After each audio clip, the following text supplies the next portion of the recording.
How do I buy a pre-monetized channel?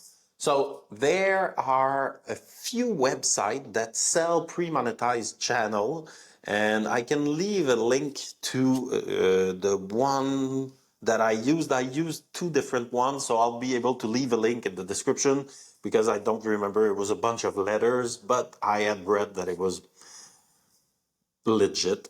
From what I understand, YouTube has no problem with people selling their YouTube channel or buying YouTube channel. I think it's perfectly legit.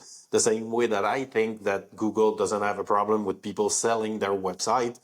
It happens when you sell a company, you sell the YouTube channel with it. And so I bought one. It was 1,200 subscribers. It was pre-monetized. There was no revenues, like maybe 1 cent. And the 1,200 subscribers, it kind of looks like they're not real. I don't know. Like they don't interact with me. So I think that it may have disadvantages when it comes to the algorithm because you have a bunch of people, but they never interacting with your video. So is that good? Is that bad? Hard to say. I still wanted a pre-monetized channel to play around with the revenue generating part of YouTube because you have all this new dashboard when you are monetized on YouTube, and I'll be able to show it in upcoming videos, and that's why I wanted to buy one.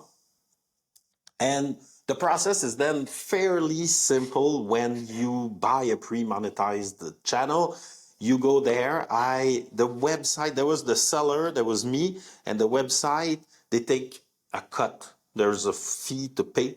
And you can involve a third party into the sale, which I did. So it was like a mediator of sorts. So it was like, all right, the seller would transfer the ownership of the YouTube channel to the mediator. And a few days later, the mediator wrote to me. He said, all right, I am now the main owner of the channel. You can pay the seller. So I paid the seller. So then the seller said to the mediator, okay, I got my money. And then the mediator transferred me the full ownership of the channel. It takes a week for every step. And after that, I was the sole owner. I went into the permission, kicked everybody out. That's it. It was my channel. Changed the picture, the description, removed the video, and I was ready to go. So this is how it worked.